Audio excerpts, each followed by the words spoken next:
Sounds good.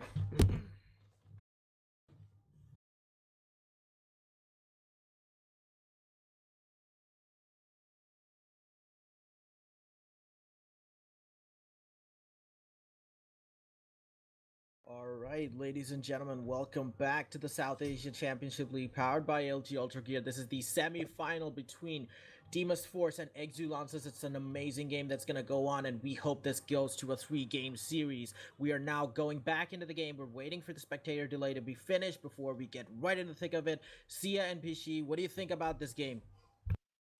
I think it's really cool the way both teams are drafted, especially Deimos Force, as we expected from Deimos Force, actually. They're going to be just drafting a full team fight composition, with the sole exception of Skarner, right? Skarner, particularly, I really, really like into Kindred because he's really good in the early game and then he forces you to do the QSS stacks. Right. Having said that, though, Exulansis, they have a really poke heavy composition that has the small engage in the Malphite. I mean, he's not small, he's big. But what I mean is that they have the option to just soul engage when they want to turn rather than Right. engage proactively. Right. So it's the ball is sort of in Exulance's court in whether or not they're going to be actually able to dodge the engages coming in from Skarner and Ornn. Because Right. a Skarner with a black shield, now that's scary.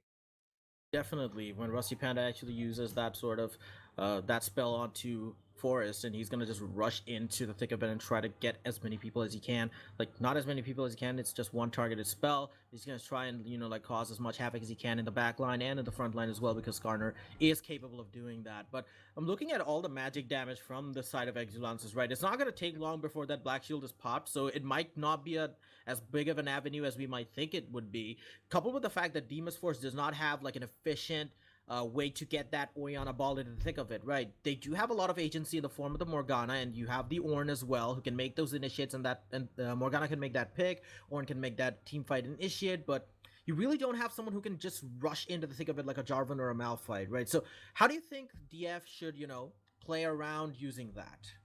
They definitely need to step it up in the early game, I think, because late game, as you said, right, there's so much magic damage on the side of Exulances. They're not going to be able to use the Black Shield effectively. Early game, early Dragons, that's where I'm looking at Skarner. Skarner is a much better matchup into Kindred as compared to any other jungler. He is able to sort of just run down Kindred in the early game, so I'm expecting him to have a lot more priority than the Kindred. Similarly, like in the mid lane, Oriana should be able to have priority depending Mm-hmm. on how the trade goes. Oriana Vel'Koz is actually one of those rare matchups where I believe priority is not necessarily dependent on their wave clear. It's actually dependent on their trades. If Oriana Right. gets chunked by a Vel'Koz Q, suddenly she loses priority. Oh, but we see the glacial augment Vel'Koz. That's really cool. So this is something that is very rare. It's something that's been brought up in the LPL actually one or two times, and Right. something that basically just sets up Vel'Koz for any of his spells. Like if he's able to pop you with Twin Shadows and then ult, you're basically dead.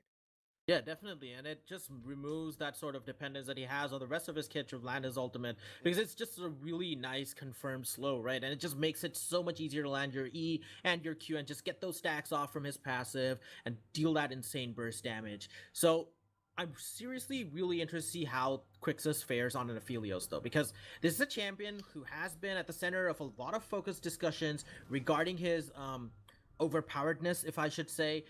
In the context of the current meta, he has received a swath of nerfs to bring him back down in line, but in some situations, I just feel like he could just absolutely pop off. So, what are your thoughts on this particular AD carry matchup, Ezreal versus Aphelios?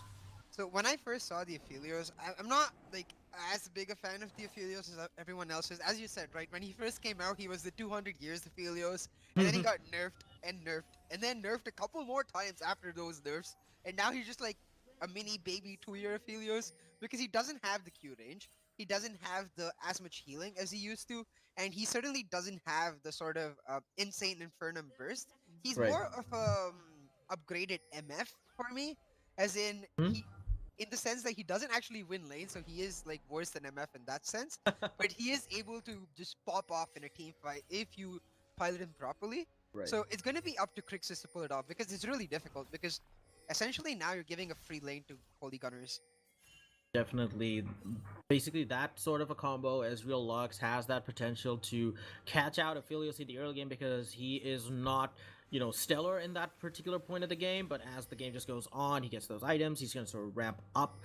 But, Rusty Panda on that Morgana, he's going to provide apt protection against that onslaught of magic damage and hyper damage coming out for the Ezreal for Crixus in that bottom lane as well. So I feel like a lot of the action would be centered around that because Connor might just actually prioritize helping Aphelios transition into that mid game where he starts showing some of his power. But because some of the lanes like Oriana and Ornn, they can just be left alone. So expect to see a lot of action going down in the bot side of the map, especially when the dragons are up. But I'm not discounting the fact that Herald and Gages are going to be really crucial as well because Kindred stacks might just be on either of the Scuttle Crabs on the objectives. Yeah, the top lane matchup is kind of hilarious, to be honest. Is the guy who is a mountain versus the guy who creates the mountains in Runeterra. So they're just gonna be left alone, as you said, doing absolutely nothing. I And am your father.